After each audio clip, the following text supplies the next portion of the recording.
Today on Youth in Business, we focus on George Kirigu, a string artist. Today we are in Hunter's Kasarani and we are highlighting a story on art. They say that art is life and life is art. But COVID-19 we know was a huge disruptor of businesses. So you ask yourself, how have artists been surviving, to say the least? From this environment, you can see even from the tokens right there, is a place where people live. But there's one young man who used to run a shop before. What happened? COVID disrupted his business, and at the end of the day, he was forced to bring his business back to his home. And we're here to tell his story, shall we? Hi. Hello. Hi, welcome. How are you doing? I'm doing. Asante sana. Yes, karibu. Kwa kutukaribisha. My name is George Mutembei Kirigu. I do string art.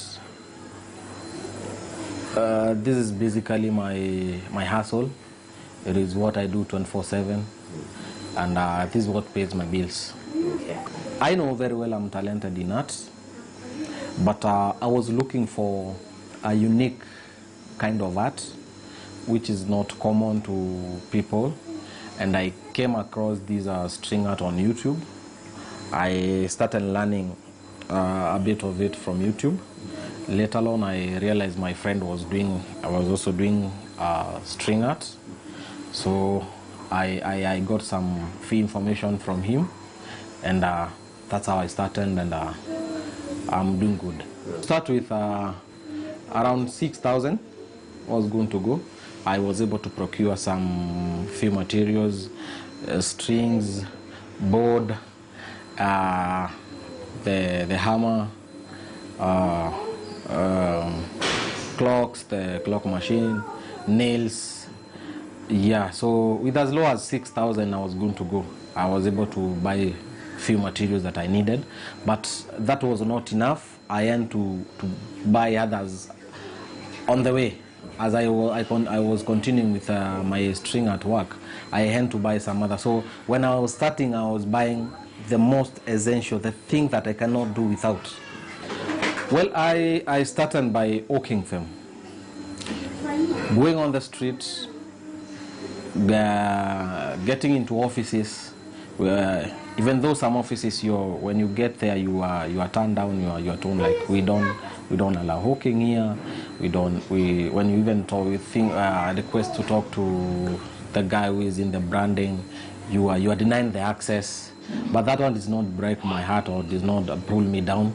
I continue pushing, and I've been doing it on the streets, kwa jam.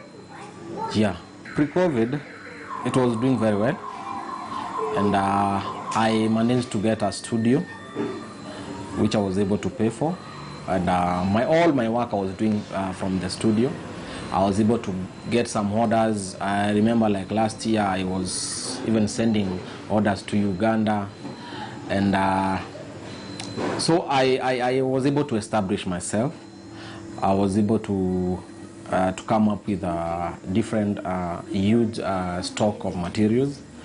I was also able to mentor some young guys and teach them how to do string art, because sometimes I would get huge orders and I needed some people who can assist me. So I got some young guys, I trained them, I showed them how to do it, and they were assisting me. But now it came that COVID hit in March, and sales and everything went zero, literally zero. As in, I couldn't make a sale even of a single piece of art, even in a week or even in 2 weeks' time. Like for the one with a clock, like this one, pre-COVID I was selling at 3,500. I realized that after COVID hit, I realized that very few people, or even none, who is willing to part with 3,500 for a piece of art.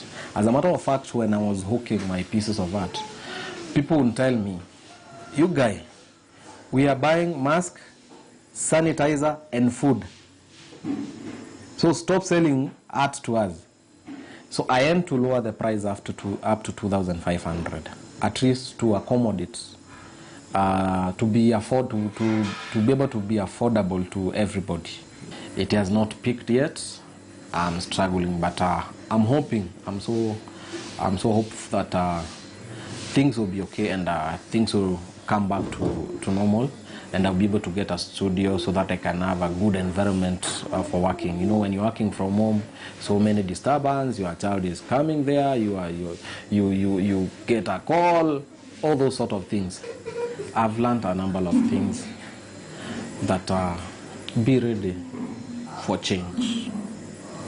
So many things can happen along the way, and some things can come and hold you at ransom, whereas you cannot move forward, you cannot go backward, you are stagnant. So I've learned to at least to have that resilient in everything that you do, and despite tough times and all those hiccups along the way, you need to be hopeful and positive that better days are ahead and better days are coming. Still, you need to have that thing in your mind that I've made a sale today. What if for the next 1 year I'm not able to make a sale? What I have today, can it sustain me for the next 1 year or 1 month? So it's good and it's wise when you make sales, you set aside more than a half of what you are getting for savings. That's what I would say. Indeed,